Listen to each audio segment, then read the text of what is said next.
Good morning. Good morning, Chair Hall, board members, and Dr. Pratt. Beta Club members from Hertford County Early College recently earned national accolades for their exceptional accomplishments at the 2025 National Beta Convention, which was held in Orlando, Florida last month. The sponsors, that's Mrs. Ward and I, would like to thank our board members, Dr. Pratt and Dr. Robinson, and parents for allowing the students to participate. We would also like to extend a special thank you to Mrs. Julie Shields for her support along the way. After months of preparation and dedication, students were awarded top honors in academic competitions. These honors followed their success at the North Carolina State Convention, which was held in January, where they first qualified to compete at the national level. This year's event welcomed over 6,900 senior beta students, grades 9 through 12, making it the largest national convention gathering in national beta history. This morning, we would like to recognize the following students for their accomplishments. Alexis Band. Alexis placed 6th in 12th grade science.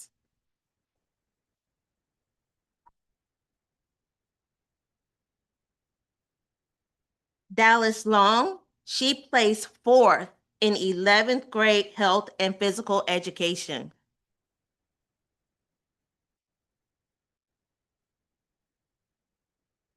Courtney Sexton, she's not with us this morning, but she placed 7th in 11th grade science. And last but not least, Haley Santiago, Oregon. Again, she's not with us today, but she placed 2nd in 11th grade Spanish.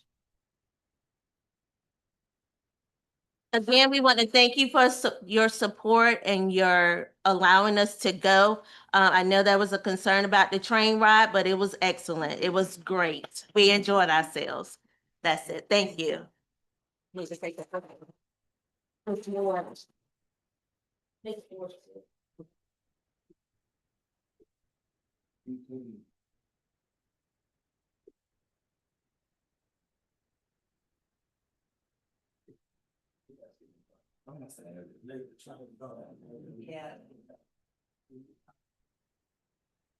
1, 2, and 3. Thank you. Thank you.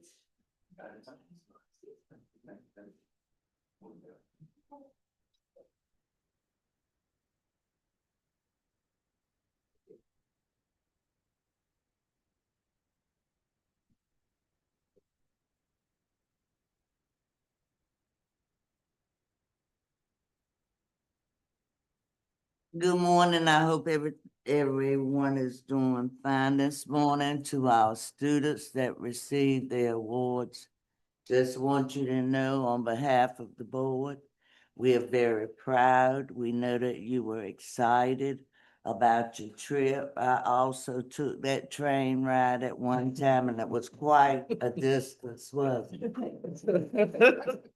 I said I'd never do it again. But congratulations to you. And this is what it's all about with Hertford County.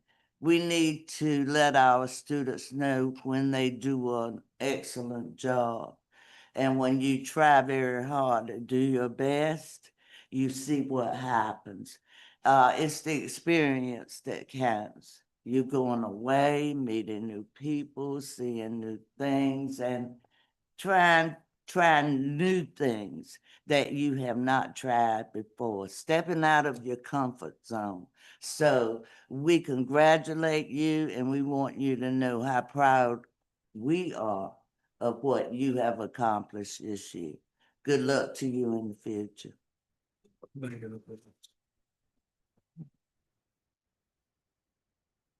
2.2, introduction of newly hired employees, Ms. Norman. Good morning, Chair Hall and our board members and Dr. Pratt. This morning, I have the pleasure of introducing our newest members of our Bear family. When I call your name, I will share your position, your location, and an interesting fact that you shared with me to share with everyone. So first, we'll start with Tia Person. Please stand. So Ms. Person is here at the district office. She's a technology technician. She previously worked in Suffolk as a computer technician for 7 years. She loves spending time with her family. She has a son that's 10 years old. He plays baseball, and she's super excited about that. When she attends the games, she says she is the loudest one on the sidelines. So let's welcome Ms. Pearson. We have Mr. Shay Johnson. He is at Hertford County Middle School, assistant principal. He is a 2008 Hertford County High School graduate. He has a beautiful wife and 4 lovely children, and he is happy to be back in Hertford. Go Bears! Let's give him a clap. We have Mr. Joshua Kite. He is here at the district office, mechanic 2. He was a 2nd grade teacher under the principal of Mr. Deloach, 2nd grade student, excuse me, under the principal of Mr. Deloach. He loves fishing and he loves hunting. Let's give him a hand clap. We have Katrina Holloman. Please stand at BPS, custodian, and she says she loves to play with her 7 grandchildren. We have Mr. Keith Brown, JROTC, Hertford County High School. He is a part-time chaplain. Yeah, give him a hand clap. Thank you. We have Dr. Takita LeGrand. She's at the district office, assistant superintendent. She says she just recently attended her first rodeo and she had a lot of fun. We have Dr. Robert Tripp, Hertford County High School principal. He was in the military for 6 years and he has traveled to 20 to 25 different countries, and he's happy to be in Hertford.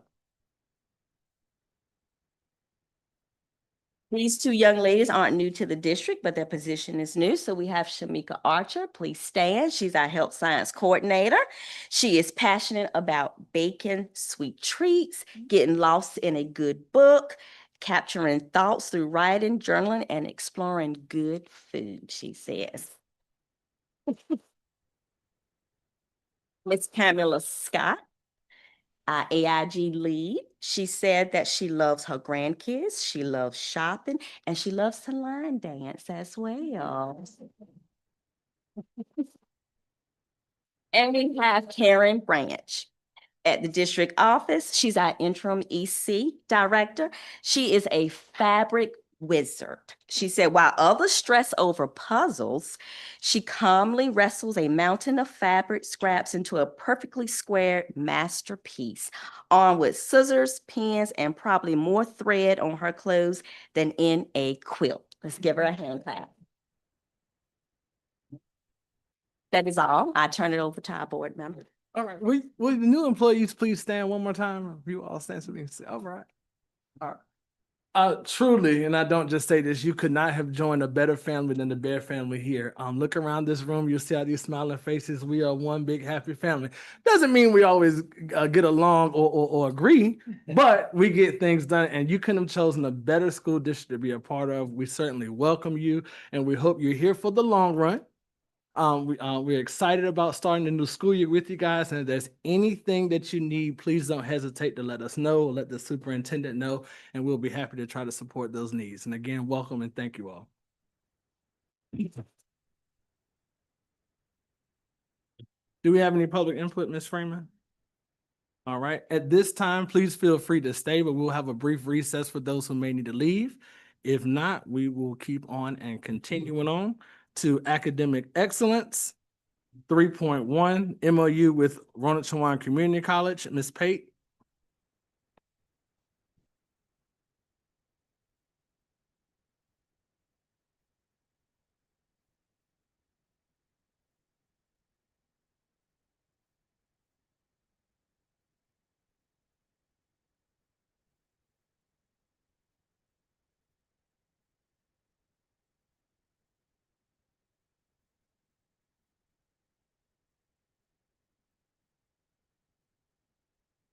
Good morning, Board Chair Hall, board members, Dr. Pratt.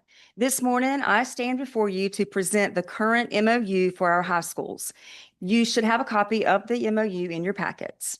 In summary, the background information from the MOU between Hertford County Public Schools and Roanoke Chowan Community College. The memorandum of understanding MOU outlines the collaboration between Hertford County Public Schools and Roanoke Chowan Community College for the 25-26 academic school year.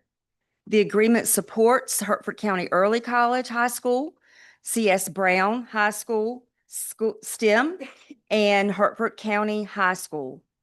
Students in pursuing a high school diploma and college credit or an associate's degree targeting students who are at risk first-generation college goers or economically disadvantaged. This agreement expands educational opportunities and supports dual enrollment for our high school students, and it aims to improve graduation rates, increase college credit attainment, and provide a structured, supportive environment that bridges high school and higher education. I ask for your review and recommendation to approve the MOU as presented. Board members, any comments or questions at this time? Hearing none, I entertain a motion to accept or approve the MOU agreement between Roanoke Chowan Community College as being presented by administration. Dr. Pratt. I'm here today to talk to you about pre-K attendance regulation 4400-R2.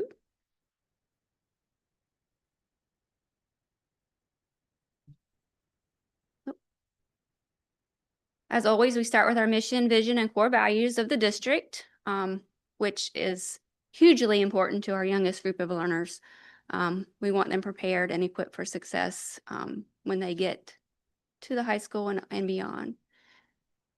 And of course, our portrait of a graduate. Again, our 3- and 4-year-olds have no clue what this means, but we know how important it is for our 3- and 4-year-olds to start looking at that time. So for pre-K attendance, Hertford County Public Schools is dedicated to providing the pre-K program to the young learners in our community free of charge. We also provide transportation, so we try to make things as easy as possible for our youngest learners. And our goal here is to have every student attend school on a regular basis. So part of the intent or goal, if you will, of this regulation, we want to ensure parents understand the importance of daily attendance in pre-K. I think sometimes it's not that they don't care or that they don't want their children there. They just don't see sometimes the importance of pre-K. They haven't made that transition quite yet to school from the daycare perspective. So we want to make sure that they understand the importance. And then we also want to make sure that the regulation is communicated clearly and concisely to all of our stakeholders. So we will be making sure that this is communicated out multiple venues, multiple ways, and during our open house as well. So some of the key pieces or components of this regulation very much align with the current board attendance policy. If it was already in policy, it didn't change. We just tweaked it a little bit more to fit pre-K specifically. So students are expected to be at school on time and remain at school until dismissed. All pre-K students are expected to attend every day. Our full day program for parents' information, of course, is 5 days a week, which is that 1,025 instruction hours per year. We're asking parents to make every effort to schedule appointments before or after school hours, if possible. And if they do come in late because of an appointment or a doctor's excuse, ask them to bring that note and let us know. In the event that a child reaches 10 unexcused absences, we do have in the policy removal from the program may occur. Now, before that happens, we want to make sure that we work with our parents. We make sure they know where they are. We don't want them to get to that 10 and not realize they're there. So we're going to make every effort to make sure our parents know when their child is in danger with those absences. This is a copy that's attached to this presentation, and you all should have access to that as well. So this would be the actual regulation for the 2025-2026 school year and beyond. Questions? Board members, any comments or questions at this time concerning the pre-K regulation for attendance? Mr. Mr. Chair, Welch? I don't have a question, but I do have a comment. Mhm. And I'm glad to see this in our regulation. So our parents understand that this is a full-time program. It's not a part-time program. And I think somewhere in the history, they may have gotten confused. Many years ago, I won't say how many, but there were programs where kids could go to part-time. Mhm. And now that they're in the school system, they think they can carry that same mentality, but they can't. We have a certified public school program, and it's a program that is required. So I'm glad to see this, and then hopefully our parents would understand that and make sure the kids coming on a regular basis. Thank you, sir. Thank you. Any other comments or questions at this time? All right, this is just for information, correct? All right, hearing none, thank you, Dr. Horton. Thank you. 3.3 Hertford County Public Schools Student Fee Regulation, Dr. LeGrand. Good morning, Chair Hall, board members, Superintendent Dr. Pratt, and friends of Hertford County Public Schools. My name is Takita LeGrand, and I'm pleased to present to you this morning 4600R student fees, the establishment of textbook and technology fees and charges. As we begin,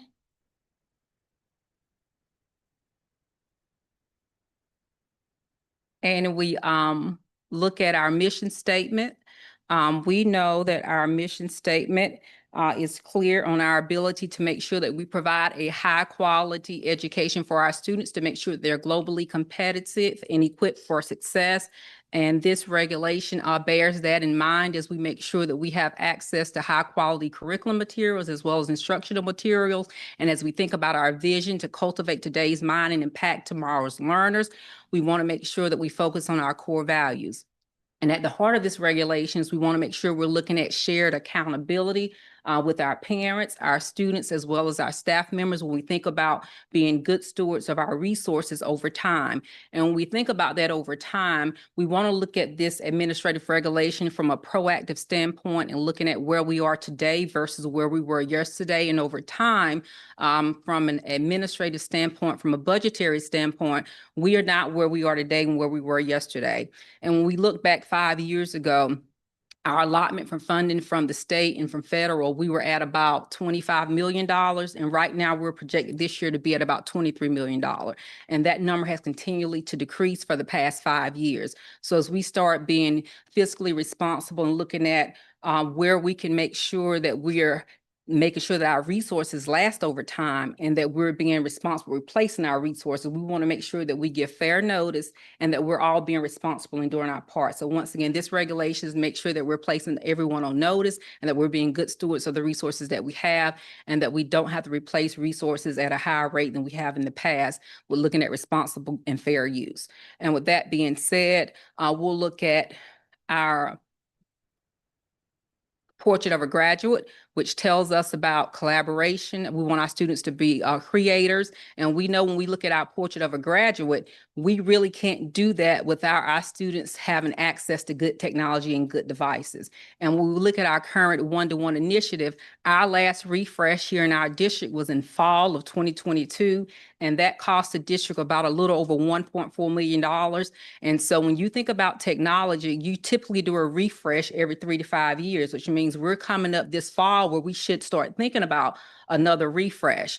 And so with regards to that, we know we've got to make sure that our devices are lasting a long time and that we're in a position to replace devices or repairs. So we want our students to be able to be a portrait of our graduate. But it's going to be impossible if we don't have great devices for them to do that. So we got to make sure that we're being great stewards of our devices and that we're replacing them at a great rate. And that while it's easy for us to replace charges and things of that sort when we're able to do so, but if we're not in a position to do so, that puts our students at a disadvantage. So once again, that shared accountability and that fair use. So as we move forward with this student fees regulation, it's in alignment with our current policy for student fees. It says that, the superintendent has the ability to implement fees, fines, and damages with fair notice. And remember, this regulation is about fines and damages. It's saying when responsibility and fair use is not in place or items are not returned, at that point, there will be fines and damages.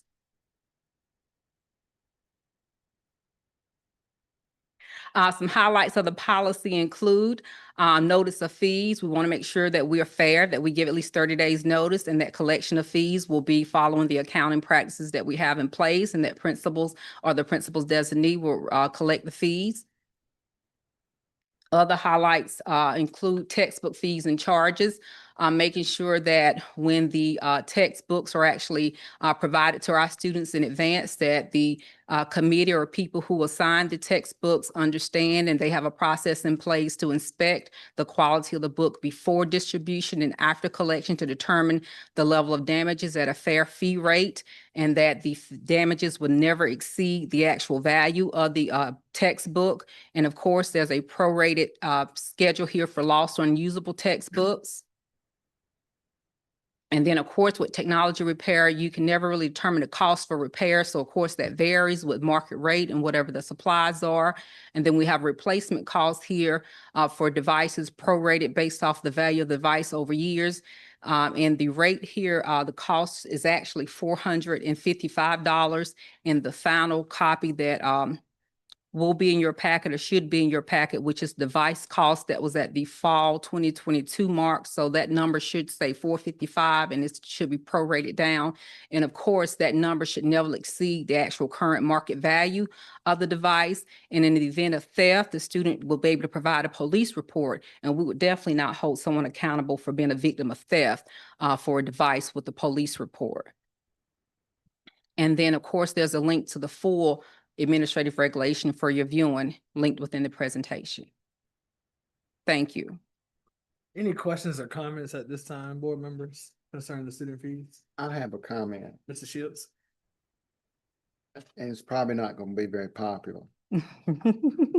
I think sometimes in elementary schools, we're giving children devices too quickly, and we're taking away all their creativity because AI and whatever else, we just, a child can't sit down and tell you a story anymore. They want you to write a story. They just look it up online. And I think that's a mistake.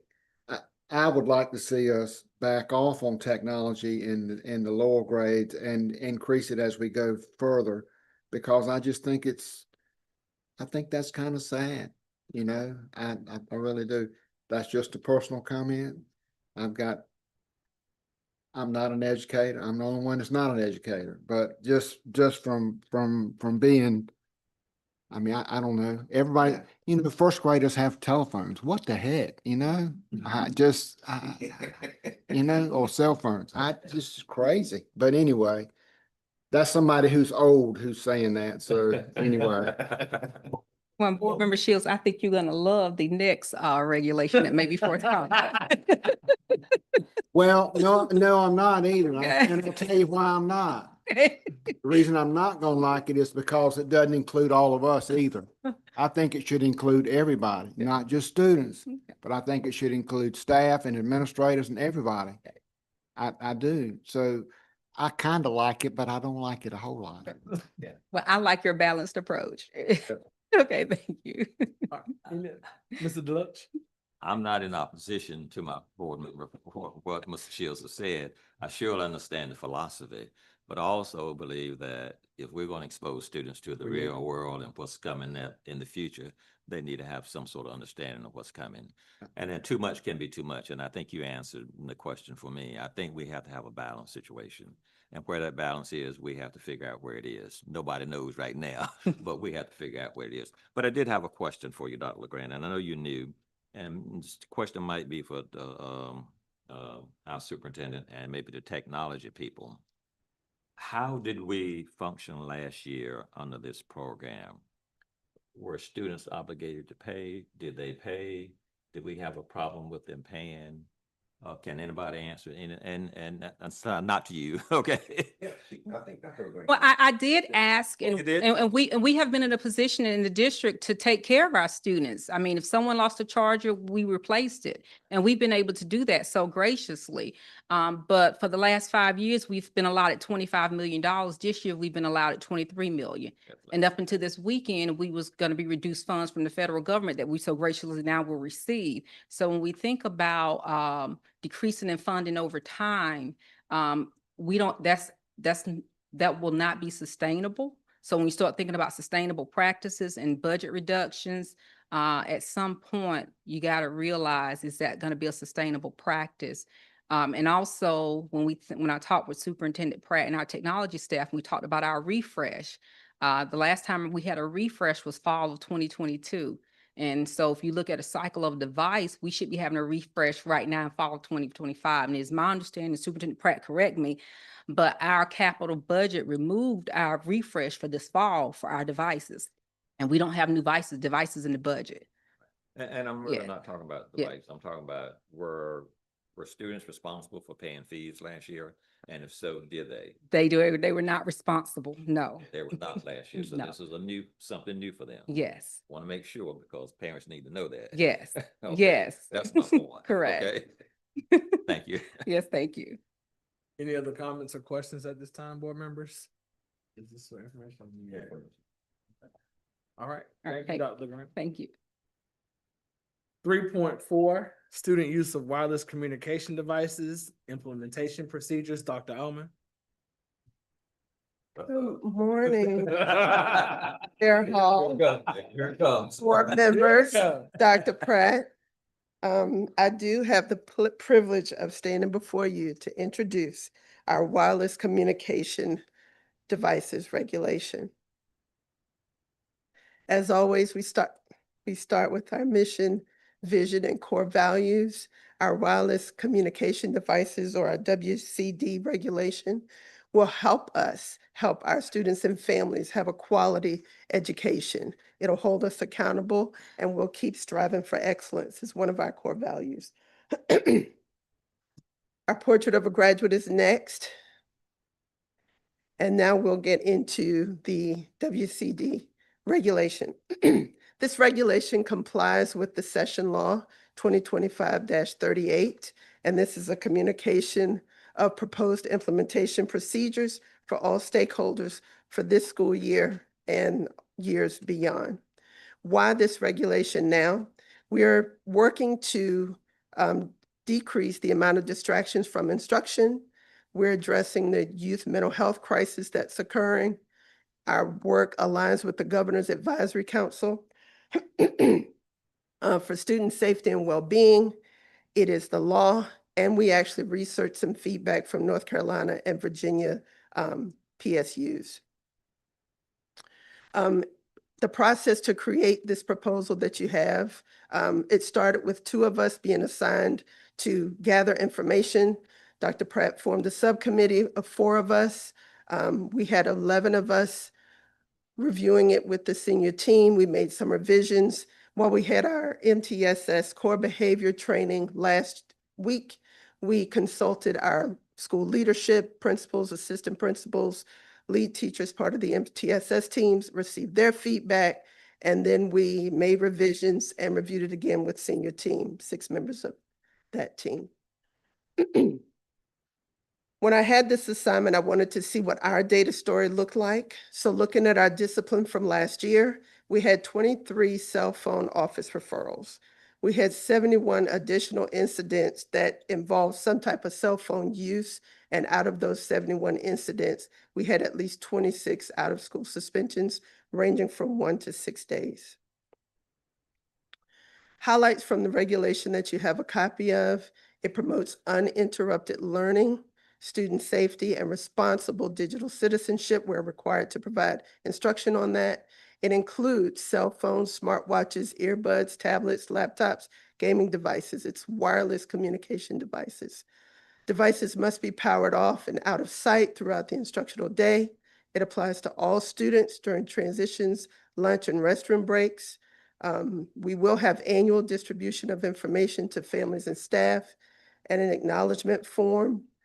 District leadership will help create the visible signage and daily classroom reminders. Devices are discouraged and if brought must be stored in student book bags, and we as the school division are not liable for lost or damaged devices. Permitted exceptions, if there's a medical needs with regards to IEP or 504 plan accommodations, if there's principal approved instructional use, admin directed emergency use, or with early college being held on the Roanoke Shawan Community College campus, we also looked at the safety plan that they need. Enforcement and discipline, all staff are responsible for consistent enforcement. Progressive consequences are aligned with the Code of Excellence. The principals are responsible for training staff, monitoring data, and ensuring student instructional and social media effects. Our teachers and staff are not only to enforce the rules, document violations, and request support as needed, we're also requiring them to model the expectation. The regulation will be reviewed annually by the Department of School Support, and updates will be made based on data, legal changes, and stakeholder feedback. You have a copy of the regulation that was linked on the slide. And now I open myself up to conversation. Board members, any comments or questions at this time concerning? I appreciate the hard work that went into this, because I know it was a lot of time that went into it. But it's a joke, and that is, you're not gonna be able to enforce it. We'll spend all day, we'll spend 30 minutes of instruction time being the cell phone police. I know it's not us, I know it's a state regulation, but I think those guys in Raleigh need to get a real life too, because we've gone too far to go back. Unless we can figure out a way to make the schools non-wireless, it's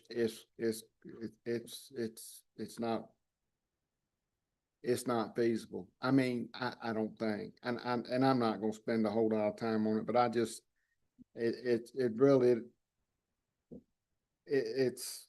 it won't work. We'll spend 30 minutes of instruction, interrupted instruction, policing cell phones. I mean, the staff will, and that's not right. I mean, we're gonna lose, but that's just my opinion. And once again, I'm kind of old, and I have my cell phone with me, and but the other thing I'd like to see is if we're gonna implement this, I'd like to see it implemented. I'd like staff included too, everybody. But I know that's not gonna happen. But anyway, that's just one board member's opinion. Thank you, Mr. Shields. Any other comments or concerns, Mr. Deloach? Yes, sir. Thank you. When I first heard about this at our conference, I said to myself, it's going to be difficult to do. It In is. some districts. We know that. And some districts have been doing this for the last couple of years, so they're not going to have a problem. They've been doing it all along. It is coming from the state, so therefore it's nothing we can do. I think the question in my mind is, we have control of the consequences. Is that right? Yes. Okay, I have a concern here. I'm looking at the incidents that were referred, 71. I mean, incidents of kids using cell phones, 71. 23 officer referrals, 26 out of school suspensions. My concern is, out of school suspension is a harsh punishment for a child bringing a cell phone to school. There should be some other alternatives in there before we get to out of school suspension. And I jotted some things down. I'm not telling you to do this. I'm just thinking some things came to my mind, and like Mr. Shields said, I'm old school now, okay? And I know it's hard to do after school suspension, because see, I'm looking at the percentage here, 26, I don't know, whatever, that's high. But some of those kids, if they had an option, they might have done that instead of going home. After school detention. I remember coming up. Y'all remember that? That used to work. Now, it's not going to work for every child. Don't think that's going to happen, but it's going to work for some. Because some will say, well, I'd rather come to after school detention than to go home. A second thought, in school suspension, somewhere in the process. A third thought, Saturday detention. That sounds crazy. But if my child, my child, and you know, I believe parents need to be responsible for their children. If my child had to go home for a phone call, he's gonna go out there Saturday first before he goes home. I'm gonna make sure of that. So there should be some alternatives in here before we get to out of school suspension. That's what I'm saying, because the end result is not to send kids home. Point of clarification, Yes, those ma'am. out-of-school suspensions were the result of those 71 incidents.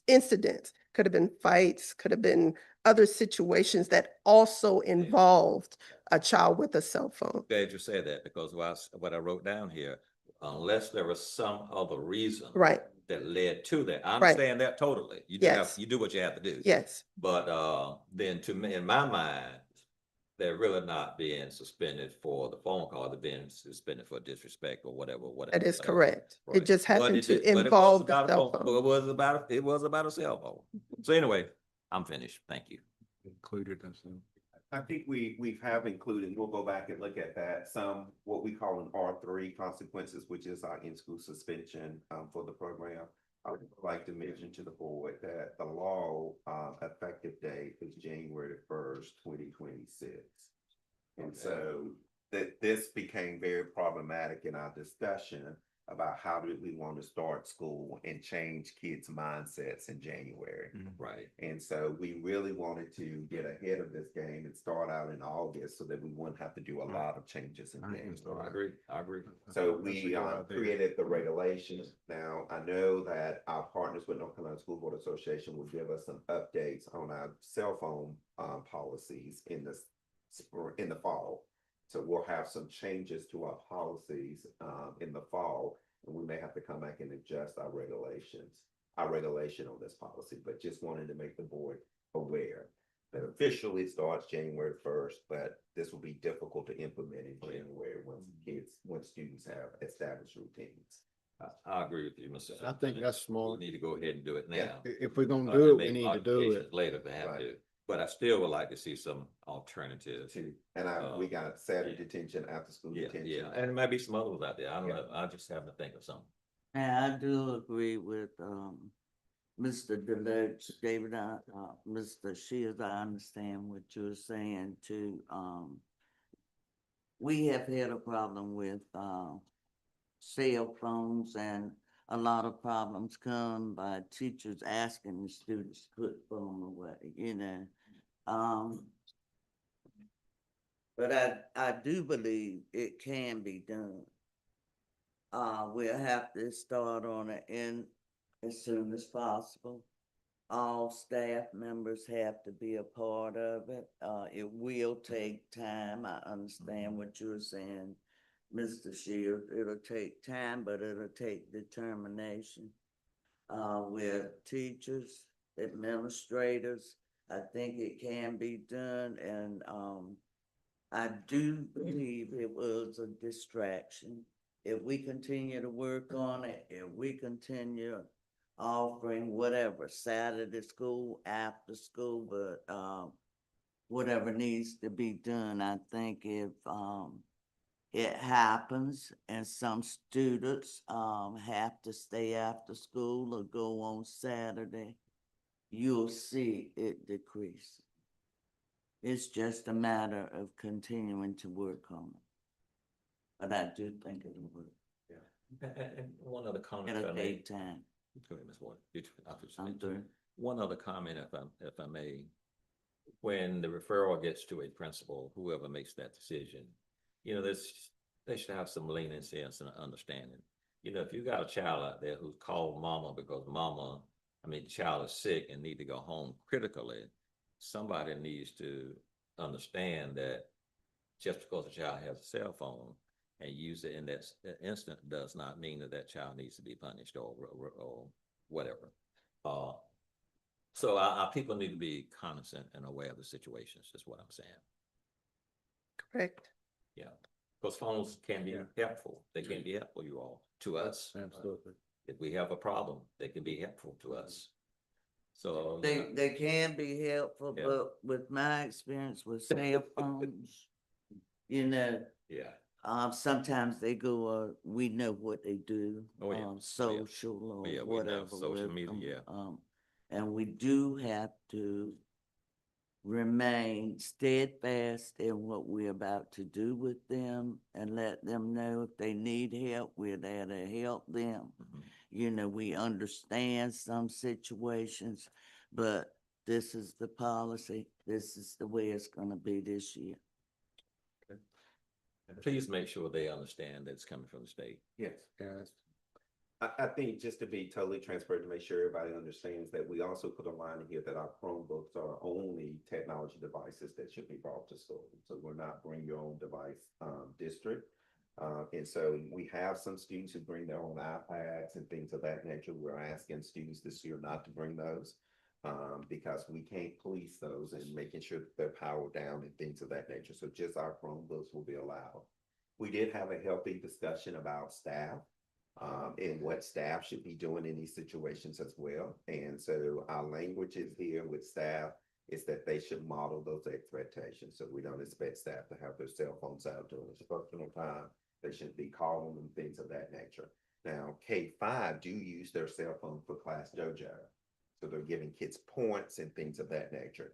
If it's educational and they're using to support their classroom environment, and what they're doing instructionally, they can. Flexibility. And so we put the same exemptions for teachers as we gave the students. If it's medical or health, some of our, which was brought up in our MTSS meeting, some of our teachers or parents are responsible for their parents. And so they have to have their phone on. So there are some exceptions for staff as well to kind of facilitate their usage of cell phones as well. Yeah, got to. Yeah. Any other questions or comments at this time, board members? All right, hearing none. Thank you, Dr. Allman. Wasn't bad at all, was it? Not gonna answer that, right? All right, 3.5, attendance matters, partnership with Educators Empowerment Center, Dr. Allman. All righty.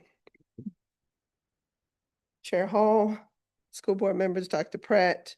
I now have the opportunity to present an update on our partnership with Dr. Bashan Trusty, now operating under the Educators Empowerment Center.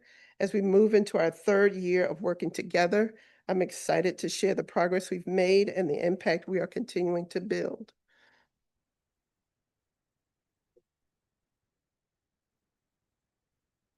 We've already reviewed our mission, vision, and core values in previous presentations. In order to have graduates, our children need to be attending school. So we are working diligently to encourage our students to attend schools so that we can have our creative, collaborating, communicating, critical thinking learners with the learner's mindset moving forward. As I said, this is about our partnership with Educators Empowerment Center, formerly known as BTS Consultants, LLC. Why attendance still matters. Chronic absenteeism remains our leading indicator of academic risk, and reducing our chronic absenteeism increases our students' instructional time, engagement, and graduation rates. We've had 3 years with Dr. Trusty. In the first year, it was all about diagnostic, doing our needs assessment and listening to our stakeholders. Last year, it was about system building and providing professional development. And this year, we're continuing the work by deepening capacity, ensuring fidelity. And I should have added, and encouraging and ensuring sustainability. Our data, as you can see, after 3 years of working with Dr. Trusty, we have decreased our chronic absenteeism rates across the board as a division by 14 points. Our highest school was CS Brown at decreasing by 47 points. In year one, Dr. Trusty worked with the school division to do a needs assessment, establish school teams, did goal setting, and developed systemic protocols and procedures. Year two, she provided monthly professional development and training, facilitated our data-driven decision-making and focused on school climate. Most of the schools selected their climate-enhancing strategies to address chronic absenteeism. And then this coming year, the monthly professional development and training, the data-driven decision-making, and the climate-enhancing strategies will continue, but Dr. Trusty is also planning to make in-person quarterly check-ins this year. Remember, it's all about ensuring fidelity and encouraging sustainability. The amount of her contract with us is $59,400. That breakdown is provided here. The 130 hours of PD and coaching, 96 hours of coordination, 4 in-person trainings, and then system design and engagement support. With that, if you all have any questions or comments for me. Questions or comments concerning the contract with the partnership with the Educators Empowerment Center at this time, board members? Dr. Ullman, is there any increase in this contract compared to last year? I believe there is. I didn't bring that number with me. I want to say it may be about $2,000 difference. What was the reason for the increase? It may be the in-person visits. In-person visits? It may be the in-person visits. I Yes, sir. apologize. I didn't bring that with me. You said it's about a $2,000 increase? My best recollection, yes. Okay. This needs approval. No. Right.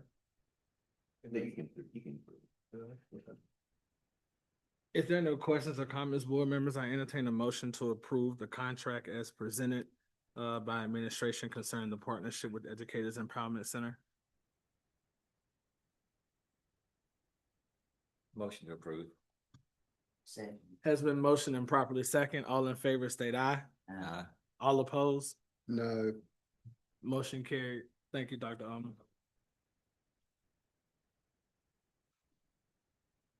Staff and Excellence, 4.1, Red Rover, Ms. Norman. Good morning again, Chair Hall, board members, and Dr. Pratt. This morning, I will take this opportunity to speak with you about our new absence management system. We used to use Frontline, and we are transitioning to Red Rover. So we just want to share with you this morning our reason on why we're selecting this absence management system. So of course, we have our mission, vision, and our core values. We're committed to fostering a safe, nurturing environment where every student graduates globally competitive.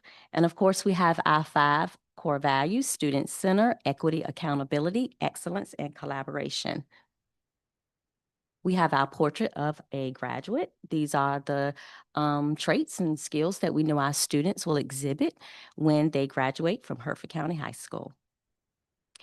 Now, Red Rover, Imperative 2, strategic recruitment and retention. The objective is to develop and support talent, enhance talent development systems to bolster recruitment and retention. And of course, Red Rover, the action is supports educators to enhance learning outcomes. So now let's look at some comparisons between Frontline versus Red Rover. So the costs, our annual costs for Red Rover is $9,945.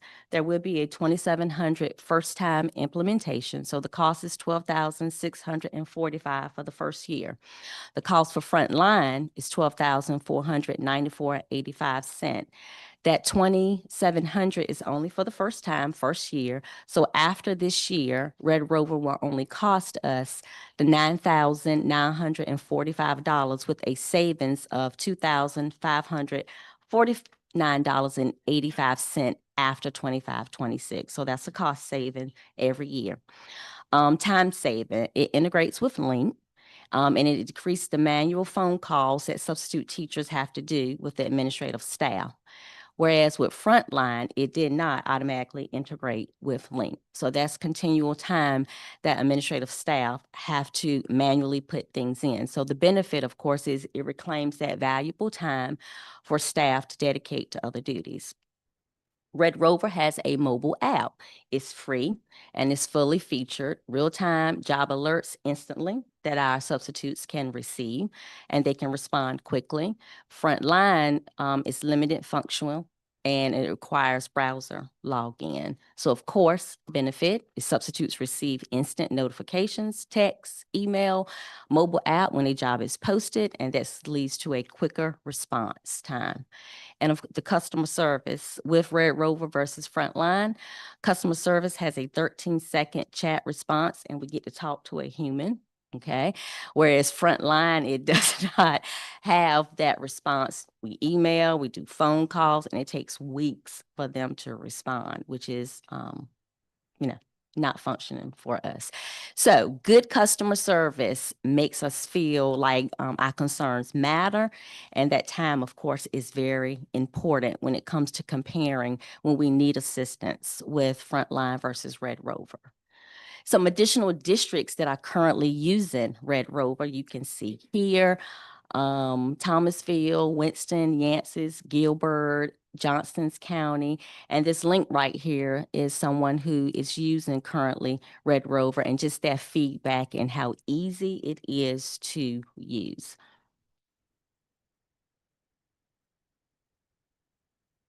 Click the arrow over on the side. It's gonna do it by itself. So click the link again and it should run. There you go.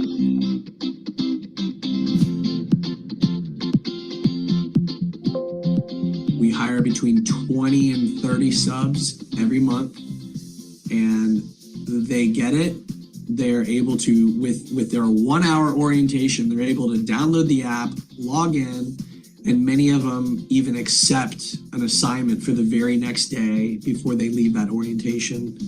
99% of our staff did not even need to watch a single training video. It's that intuitive. And so we were drawn by the enhanced mobile app, some of the features such as analytics, being able to reach out to subs that weren't working, just that ease of use, flexibility, our subs being able to accept partial assignments. We were able to see some jumps, especially like in multi-day fill rates, like almost double pretty immediately. But it was pretty much a piece of cake.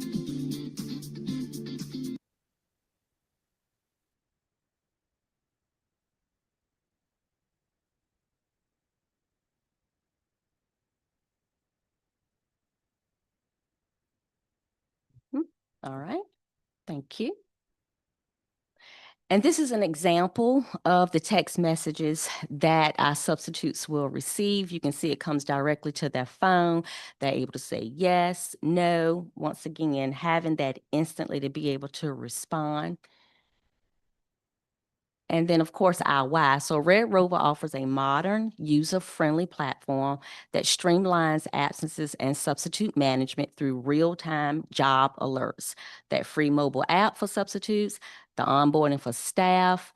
Red Rover's real-time data tracking enables districts to monitor fill rates as well.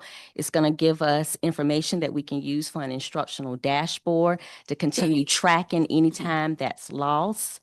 I wanted to show, and this is an example of our dashboard. I went back. So when I go in, I'll be able to see the absence, the vacancies. I'll be able to see a summary report, the substitute history, the approval rate, approval status, and the fill rate as well. This is something that Frontline did not give us. If we went in, we had to pull down spreadsheets, then we had to convert it over. So this data is very beneficial in helping us as well. And that concludes my presentation. Board members, any comments or questions at this time? Is it individualized per school? For instance, if Hertford County High School has a vacancy in math, are they going to be able to pull up the information and see whether they have a sub or not? Yes. But is it going to include all the schools or just their school? Well, that principal will be able to see their information. Yeah. But the substitutes can see everything. I'm more interested in taking away from the principals having to go through all 6 schools trying to figure out whether they got a sub or not for the next day. Is what I'm trying to help them. I'm not, as far as the subs are concerned, a lot of those people do multiple schools anyway, Mhm. so they would have to see everybody, but I just don't want the principals to have to go through and say, well, I've got a sub here, and go down to the bottom of the list and have to go through everybody and figure out whether they've got their school covered. It's gonna what let I'm- them know if that sub has accepted. But it's gonna be for their. It's just their for school, yes. That's what I'm interested Yes. in. I don't, I Yeah, mean, somebody's got to be able to, you have to Mm. see it all, because Correct. you're gonna, I'm a monitor it all. Yes. that's your job, but, Mhm. as far as, a Hertford County High School, I'm showing my age again. They just need to know whether they have a sub cover in their school or not. Correct. Okay. Yes, sir. All right. Mrs. Loach? Good presentation, but I guess I'm missing something. Okay. Going back to the sample that was given, Mhm. sample, want to sub, who did that, the teacher or the principal? Which, I mean, The message. the message. oh, who the sends the system, message? the teacher put that in and the system shoots it out. Teacher puts it in, Mhm. that I need a sub or whatever, blah, blah, Mhm. blah, blah, blah. Correct. And the substitute responds. Yes, it's gonna send it out through to a all the text. subs, Mhm. And the sub will respond. Correct. What happens if I'm the principal and I have a substitute that signed up that I wasn't really interested in the last time? Just didn't conform to what we wanted that person to do. Right. There's a way you can remove that person from the system, and then they don't even have to receive that text message. Okay, so Mhm. that's internally, they Mhm. would be able to do that. Correct. Okay. Yes. That was a concern I had. Mhm. Thank you, Mr. Chair. Yes, sir. Any other questions? How does the vacancy get to the system, Ms. Norman, to Red Rover? The teacher has to put that in. Yeah. Mhm. Teacher and bookkeeper. Okay, and they put it into what system? They have to put it into Red Rover? Or Yes, does they the- put it into Red Rover. Mhm. So the teacher puts it into Red Rover, Mhm. it sends the message out, Mhm. but it also needs the link as well. Correct. If they're sick or they're using Okay. annual leave, Mhm. and so to also payroll, to let payroll know which type of day that they're using to be off as well. Correct. But you did say there was an integration with Link. Correct. Okay. Mhm. Okay. So And how- now teachers were taking 2 steps, they put it in front line, then they had to Right. go back and put it in link. Correct. Yeah. So now it's only one step. Yes. Yes. Poss- Yes, yes, possibly yes, step back. yes, yes, because of the integration. So yes, yes, yes. Did we ask them, them being Red Rover, did we ask them about a trial? I did not ask them about a trial. No, sir. Okay. To play with it first before no, If we're gonna be in it for the long haul. yes. And we're gonna save $2,500 over the years as well. And we got customer After the service first year, after the first year. That's right. Yes, cost us more the first year. yes. Mrs. Lutz? Just a follow-up question. Okay. If I'm the principal and my teachers are signing up on this, how do I find out that my teachers are absent? Do I have any control over that? Do I know that? I like to know if my teacher's not gonna be there. I like for them to let me know that. they're Right. gonna Well, be the teachers still submit their leave in there. Okay, they still have to submit something to the principal to right, say. correct. Okay, Mhm. that's all I need to know. And the principal still has to approve that. So that's the same. That's not changing. That's my concern. Yeah. Mhm. Thank you. Yes, sir. In the event that a vacancy is not picked up by a substitute, what does the say for you? So if a substitute does not pick up the vacancy, then that's a conversation that the principal and the staff will make sure they either call more or they find coverage within their building. I guess does the system automatically notify the principal if there's a vacancy that's still out there past, let me just use a random time, past 6 o'clock? I don't know, but I will check on that. Okay. Yeah. But the teacher would automatically know. The because teacher would know funds because they put comes it in back and to they them. get that. But I don't know if it I talks can know to if I the don't have a principal, sub to cover my class. right? But I don't know if it talks to the Then I principal, need but to I can notify the check. principal or something. Yeah. At 6 o'clock at night. I don't know. Come That's on. all I was at the Well, principal. they should have notified before. But they can go in and pull a report. Okay. So they can still pull that report, but I don't know if it notifies them or if that's something that they got to go in there and pull and see. So either way, there's still no, but I don't know about the notification part. How does it work now? I mean, with the other system? They have to go in and pull a report. Who, tell me, I don't know if tell the, me who them is, because I don't know who. so whoever's in charge of the subs, it could be the bookkeepers Okay. at each school. Sometimes it depends on who has that duty. I believe it's the bookkeepers at each school. Yeah. Okay, I'm just, okay. So at, let's say I teach whatever grade, and I go to the principal and ask them, tell them I can't work tomorrow because of a doctor's appointment. Then that name goes into whatever system it is now. Yes. Mhm.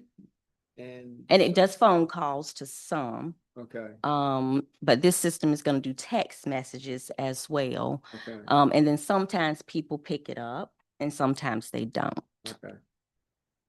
All right. No system's gonna be perfect. I understand that. I mean, I'm not trying to say it's gonna be perfect, but, Right. you know. But one thing I do like about this one is it seems like it's one less step that That people have to do. somebody has to do. Now, who that person is, I don't know, but it seems like to me it's one less step, and if we can do that and it's kind of all coordinated, then it makes might be better, hopefully.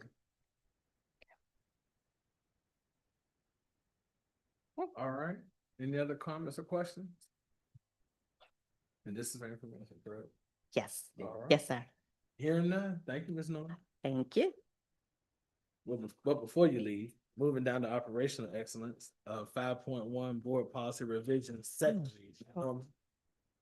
I didn't realize I was up. Okay. So good morning again, Chair Hall, board members, and Dr. Pratt. I stand before you seeking the approval of the spring policies that were posted for 30 days. And we had no comments from any public.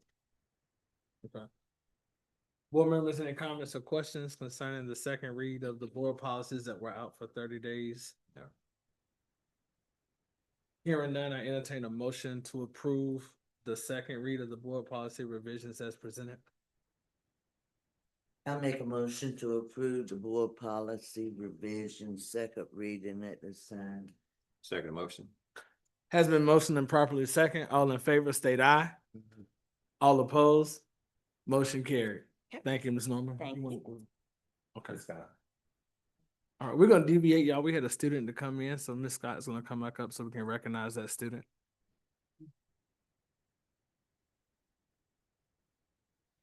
Good morning again. I did have my student Courtney Sexton to come in, and I do want her to be recognized by the board. So Courtney, will you please come up?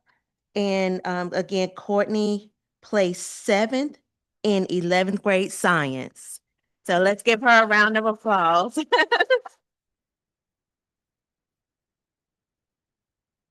Thank you so much, and we do appreciate you, Mom, for getting her here. You want to take a picture?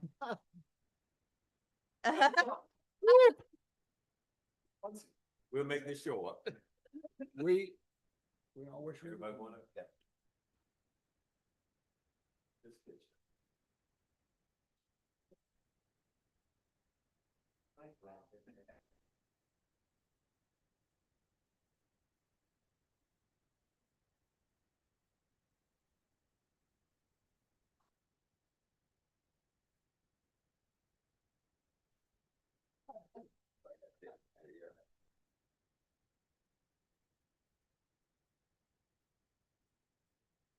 All right, moving down to 5.2, driver's education contract, Ms. Freeman. Good morning, Chair Hall, members of the board, Dr. Pratt. You have before you the 25-26 North Carolina driver's education contract for your approval. It has increased $20. For 24-25, we paid $260 per student. For 25-26, we will now pay $280 per student. And this is for the classroom and behind the wheel training. And this is for your approval. Board members, any comments or questions at this time? I just have a question because I don't know. It's been a long time since either one of my children took driver's ed. Is that cost, is that cost passed on or is it our cost? It's our cost. Okay. Yeah. And how about people that are not Hertford County students? Can they do drive like they used to? I Yes. mean, we used to take everybody that was, we want everybody to learn how to drive. Yes. So, Yes, even if they're not our students, they can participate. okay. The follow-up question. So we still pay for the ones that are not our students, is that right? Good question. Yeah, that's a great question. Now, question I'm about to ask. Mr. Anthony, this is our instructor, Mr. Oh. Anthony. He's here for questions also. Come on. No, we do pay for the students that's not, as long as they within our district, Okay, we cover the costs. okay. We have everybody from the high school, all CS Brown, all those schools we have, and also we have the private schools, Ridgecroft, and also we have the home schools.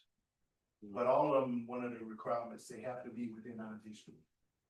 And we also hold virtual classes. We have a virtual class going on at this time. We average about like 32 students per class. We're a 12-month program. We have a summer session, June, July. And yes, they have to be within the district and we cover the costs. Now, when you say within the district, you're not talking about within Hertford County? Within the school district? Within the Hertford County. Within Hertford County? Yes. Thank you. So, Yeah. so that I'm clear, Yeah. So, if there's a student who is not, let me bring it a little bit closer to home. If there's a student who is not actively enrolled in Hertford County Public Schools, Yeah. we incur that cost? yes. It sounds like we do, but it sounds like we need to do some investigation around that. Yeah, we would need to come back Yeah. with a discussion around that with the board. I don't think we should be incurring their costs for Ridgecroft as a private institution. And then for our charter schools that we give money to, we give them money to sustain things like this as well. So we'll circle back with the board. I think this had been questioned before. I don't know. I think we I need to can't check re- into it again. Yeah, okay. But for some reason, I want to believe that in the past, we were required to do it. To charge. I do. Yes. Yeah, I would think we Yeah. would, but we'll check into it. Yes, we will. And we'll Thank bring you. it back to your office board report. I wasn't aware. Thank you. Yeah. Okay, all right. Any other comments or questions? One other question. Mr. It's just Love- on the contract we have before us tonight. Today. No. Does anybody else bid on it? But for the North Carolina driving school? Yeah. No. Okay, thank you. So we can table this until August. You good? Okay, all right. Any other comments or questions concerning the driver's education contract as presented? Hearing none, I entertain a motion to approve the driver's education contract not to exceed $52,000 and not to exceed $18,000 for the coordinator position. Mr. Chair, I motion that we approve the driver's ed contract being presented tonight, not to exceed those conditions you stated. Second. Has been motioned and properly second. All in favor state aye. Aye. All opposed? Motion carried. Dr. Pratt, you're gonna check on that. Right, Yes, ma'am. right, And we'll bring back to you next month at the board meeting. good. Yeah. Thank you. All right, 5.3 Alpha Security Contract Amendment number 1, Ms. Freeman. Good morning. You have before you the request for approval for amendment number 1 to the contract for Alpha Security. Board members, any comments or questions concerning the amendment as presented by administration? Hearing none, I entertain a motion to approve amendment number 1 as presented. I make a motion to approve Alpha Security Contract Amendment number 1. Second motion. Has been motioned and properly second. All in favor state aye. Aye. Aye.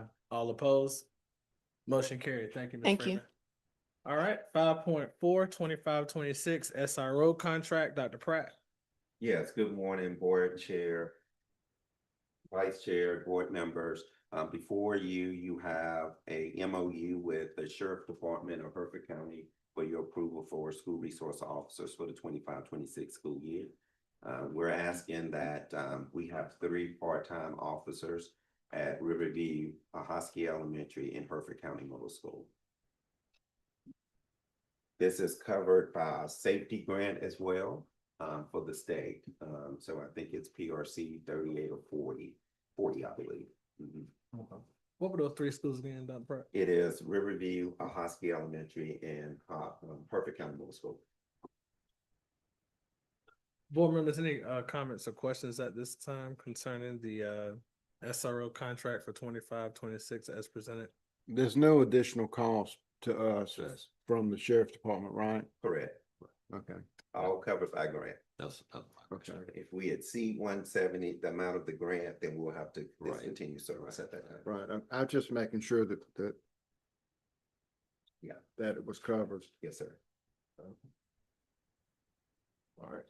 There are no more comments or questions at this time. I entertain a motion to approve the 25-26 SRO contract as presented. Make the motion that we approve the contract as presented. Has been motioned and properly second. All in favor state aye. Aye. All opposed?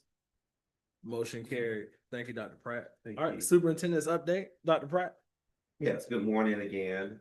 So we always start our presentations out with our mission, vision, and core values. And the reason why we do that is important that our stakeholders, our board members, and our staff is aware of our mission, vision, and core value, particularly this school year as we go through the accreditation process. And so everything that we do is grounded in our mission and vision and core values. And so over the next several months, we'll be learning more about the accreditation program, but these things should be brought up in all the meetings that we have with any organization, in any school meeting, any district level meeting, to make sure that people understand the direction that we're going in as a district. And so I know we hear it multiple times in the board meetings, and our philosophy is the more we say it, the more people will recognize it and will be able to effectively communicate it in the future. We also have our we also have our portrait of graduate character attributes that we developed as well. And so we'll be learning a lot more about these attributes this school year.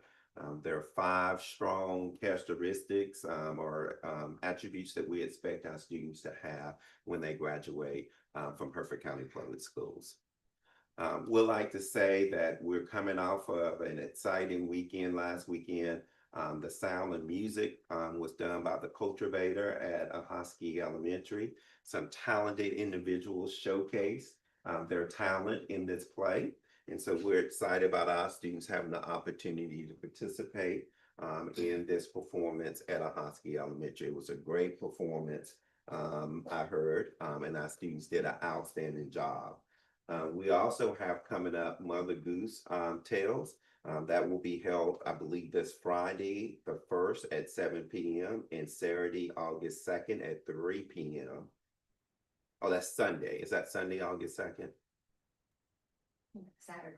It's Saturday. Oh, Saturday. yeah, Saturday, Yeah. August the 2nd at 3 p.m. So we're excited about our students participating in Mother Goose Tales. So if anyone's available and would like to see that play, please go out and have opportunity to see that play and our students in that play. Would like to congratulate Mr. Wendell Hall for serving on the Rivers East Workforce Development Board for 23 years and his dedication and his commitment there. And so he was celebrated at their last meeting, and we'd just like to recognize Mr. Hall for his accomplishments there. Also, we finished our summer institute, our district leadership institute. We had 3 days of outstanding training. We started day 1 with legal updates with Mr. Swartz. And so that was very entertaining for us. He gave us a very in-depth lesson on discipline protocols and procedures and what our state officials were up to in Raleigh as a whole. We also reviewed our 24-25 preliminary academic data and social data in the district, and we established goals for the 25-26 in day one. Day two was our curriculum instruction department updates. So that day was very heavy around what we're doing academically and socially to support our students in the district. And then we ended the day on operational updates and how we're going to function as a district and making sure that we have an efficient, effective district operations overall. So a lot of learning, a lot of opportunity for us to engage and be collaborative with one another in a different setting. And it was nice to be away from the school district and have this opportunity to collaborate as colleagues. We have several summer camps that ended this summer, and so you can see the number of students outside of each camp that participated, but we had roughly around 198 students who participated in our summer camp from Read to Achieve, to Spark and Seed Camp, to the Cultivator Camp, the OCS camps. Great opportunity for our kids to have something to productive to do during the summertime. So I wanted to lift up the participation in our summer camps. We also are preparing for open house dates and times. And so all schools have established their open house dates and time. And so I think this week, July 29th and the 30th and the 31st is the open house for early college students. Teachers returned today, so we're excited about having our first round of teachers back. And then from August 19th through the 21st, we have our traditional counter schools with open houses as well. We do have some overlapping dates there that we couldn't prevent this school year, but we're trying to do better as we move forward. We also have our first 20 days of school walkthroughs that central office will support schools around, and these are some of the things that we will be looking for. We will add cell phone process there, clear book bag process to make sure our first 10 days of school is open effectively and efficiently to meet the needs of our families in our community. Early college high school modified schedule, as I said, July 28th through August 1st is teacher work days. The first day back for students is August the 4th. They will have no school on August 14th for the professional learning day. And August 22nd, there will be no school for the early college due to convocation. And then September the 1st, believe it or not, they're out again for a holiday. Traditional calendar, teachers report back August 12th through the 22nd. Those are teacher work days. August 14th is the professional learning day for everyone, and the 22nd is the convocation day. August 24th is the first day of school for students, and then students will have a holiday on September the 1st. And that concludes my report, Mr. Chair and school board members. All right. Thank you, Dr. Pratt. Board comments, Mr. Deloach. Thank you, Mr. Chair. The only two things I wanted to remind our staff about is the importance to notify parents of these two innovative things that we've got going on tonight, this afternoon rather. Please make sure that we notify them of the parent cell phone policy, because that's important. You know, sometimes we get criticized because people don't know information. So we need to get that information out there. And the other thing was the student fee regulation. Just please make sure that we notify them of that, the students as well, because, you know, sometimes we can put out little fires when we let people know what's going on. So I just want to make sure that we do that. Other than that, we appreciate you being here, the new people, and particularly returning people. We are back ready for another year, and we hope you had a good summer and got plenty of rest and ready to go again. Thank you so much. Have a great year. Thank you, Mr. Deloach. Mr. Shields. I'd like to reiterate what Mr. Deloach said about cell phones. I would suggest, Ms. Freeman, that we put an article in the paper about cell phone usage, because if and on the radio or whatever, Yeah. you know, and Might if you just need change. radio ads, I buy radio ads all the time. We'll work it out like we did that other thing. But we just got to let people know that it's not our it is our policy but it's coming down from the state of North Carolina and because we gonna catch, you know what, over cell phones, I can tell you that, cause I do it work every day and I know that young folks can't do without cell phones now. The worst thing we ever did was not, if we all still had a bag phone, we might be able to get by with eliminating, but because they're so small, it's just, I mean, I just think we need to make sure that the public knows that it's a policy of Hertford County Public Schools, but it's also being mandated by the state of North Carolina. Anyway, and the other thing, I don't know where we stand as far as federal dollars of what's coming down, but we just need to all be aware of the cuts that are going to come down. If they haven't come down, they will come down, and we just need to be aware as much as possible that we might be short some money that we normally have gotten in the past, because I ain't gonna say this. Wow.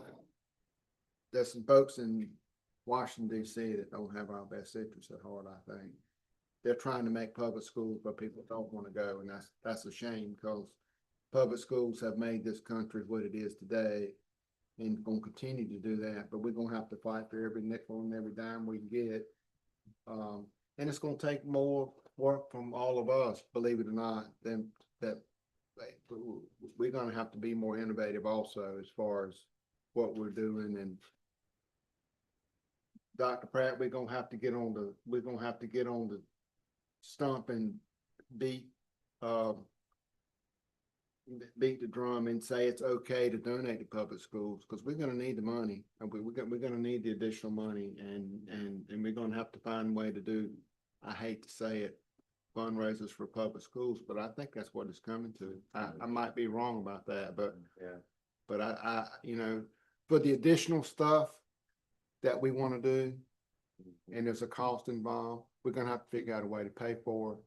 And you know, the thing I wrote about, ask about Jamie Dimon. I think there are companies out there that will donate to public schools, but we got to give them a reason to donate to public schools. We have to be specific in what we're asking for, but we just need to make sure that that's done, because we're going to continue to lose money from the federal government, I think, because everything seems to be wanting to be pushed back down to the state level, and you know, the state's limited in what they can do also. So anyway, that's my soapbox for the day, I guess, because I'm really concerned about where the federal government is pushing education. I really do feel like that it's and it's what's made our country so great, I think, is our diversity. That's why we're the greatest country in the world. People want to come to this country because of what we do as far as educating children, as far as what we do, as far as looking after people in America. And I think it's anyway, that's it. Thank you. Thank you, Mr. Shields. Ms. Porter? Mr. Shields, I agree with your sermon that you just preached. Right. Amen. Well, it's true. That's You're going to see you exactly right. That's good. That's correct. I also believe that, Dr. Pratt, we need to let parents know concerning the cell phone and pre-K, attending pre-K. Years ago, when we had pre-K at some times, as Mr. Deluxe said, I can remember where they didn't have to come to school. That's right. All day. That's right. You know, and I think that may be in the mindset of what's going on now.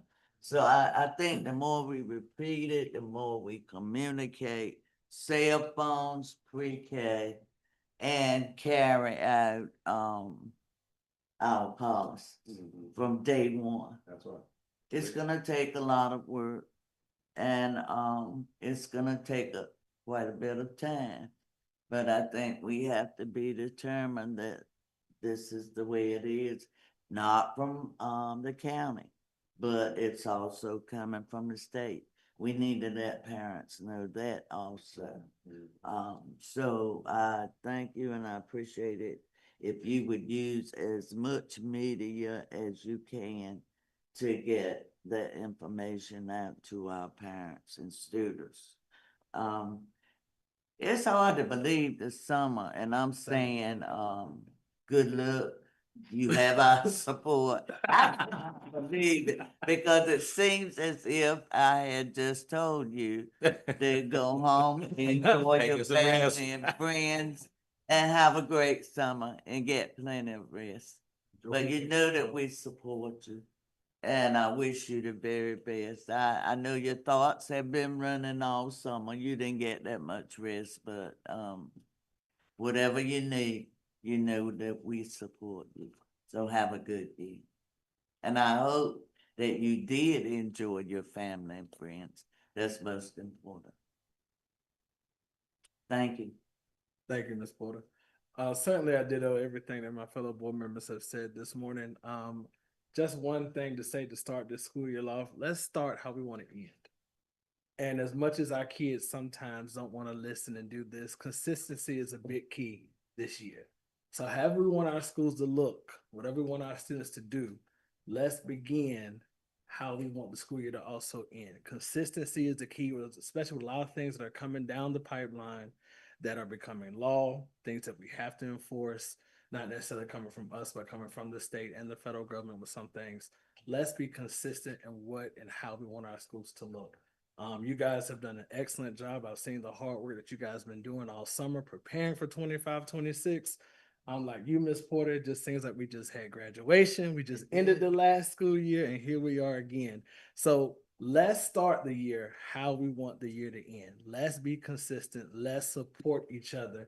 Let's get everybody on the same page, on the same mindset, because no matter how many rules we get pushed down from Raleigh, how many rules we get pushed down from DC, if everybody's not taking charge of it, it amounts to nothing, because that's where you're going to have discord, that's where you're going to have disagreements, and that's where we can't get things implemented. So let's get on one page. Let's support each other. Let's check on one another. Mental health is important, but let's be consistent in what we do this year. And I think the things will fall into place that we needed to. Yes. Our next meeting will be August the 18th, 2025, starting at 5:30 p.m. If there are no more things, no more comments or questions at this time, I entertain a motion for us to go into closed session to discuss personnel matters that are confidential pursuant to North Carolina General Statutes 143-318.11A1 and A6 and 115C-319 through 321. So moved. Second. Has been moving properly second. All in favor, state aye. Aye. All opposed? We're now in closed session.